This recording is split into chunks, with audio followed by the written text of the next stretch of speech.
Now, who is that? Pepe le Pew, of course it is. Okay. So, how many of you have watched Pepe le Pew cartoons? Okay.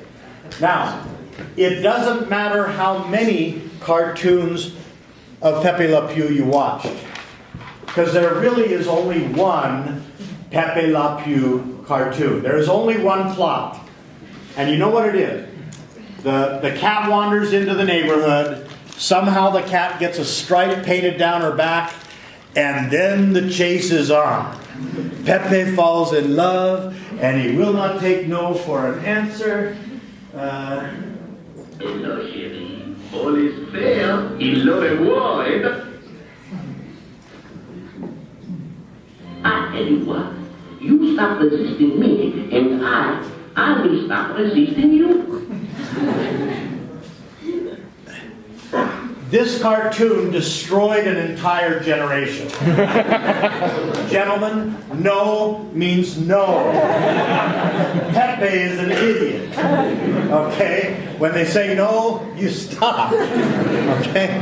Now, having said that, Pepe le Pew is one of the most brilliant cartoons in terms of physics.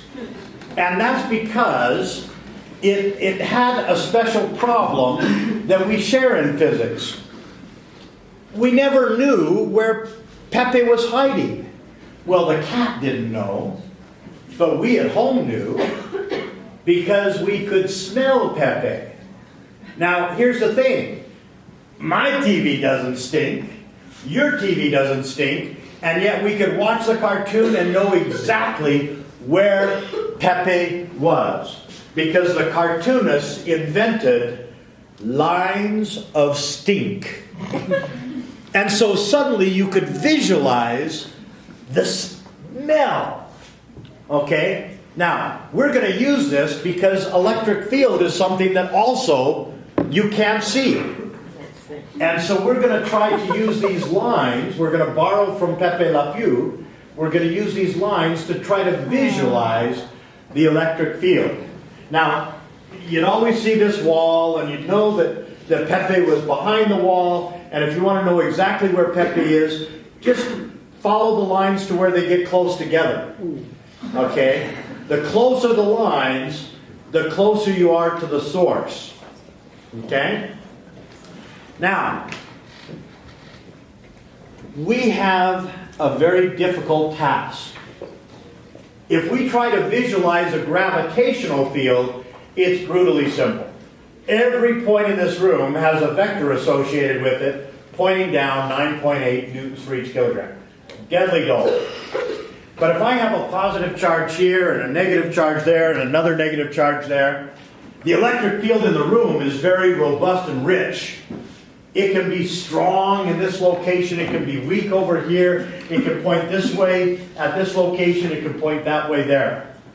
And so if I wanted to visualize that, one way to do it would be to put a vector at every point in space.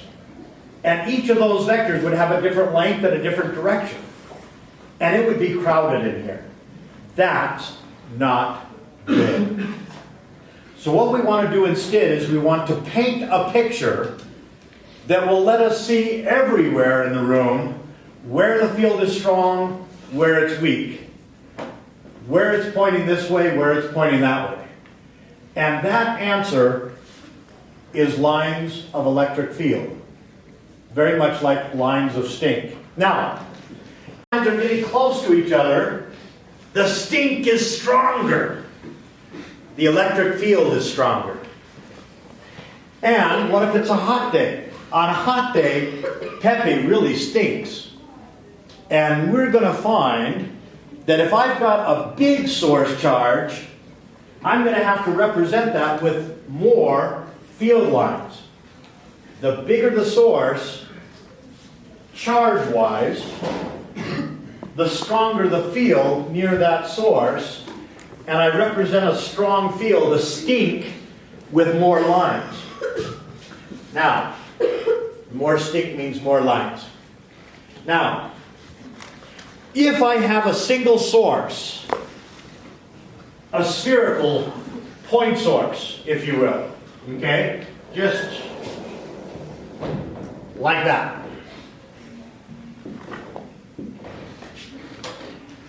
If I have an electric field right here equal to 10,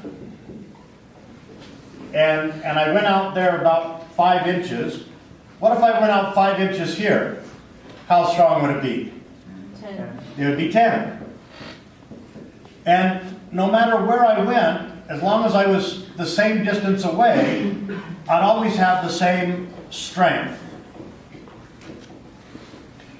Now we represent strength of electric field by how close the field lines are together. Oh yeah, that's one way to represent field lines. Here's a picture of me on a bad day. Actually, it's not me, but we could be brothers. He's just losing his hair. Well, he's got a lot of hair, just not all of it. We represent the field due to a single source as being lines that are symmetric. The spacing here is always the same. And that means if I go out 5 inches here, the field lines are this close together, that gives me a certain strength of electric field. If I go out 5 inches here, I got the same spacing between the field lines, that's going to be the same strength.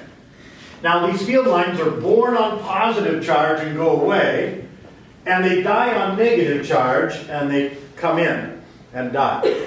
Now, these pictures are from the competitions book, Cutnell and Johnson, that cost $250 that you did not have to buy. And I just wanted to point out that this picture is wrong. Okay? And what's wrong about it is that they put the arrowheads at the end of the line. That makes them look like vectors. And vectors are different than field lines. Vectors, an E-field vector, only gives me the electric field at one location, at the tail of the vector. And a vector can never curve, because it's only giving me one direction. So when we're drawing field lines, we put the arrowhead in the middle of the field line to indicate that these are not vectors. Okay, so these arrowheads should have been here in the middle. They did wrong.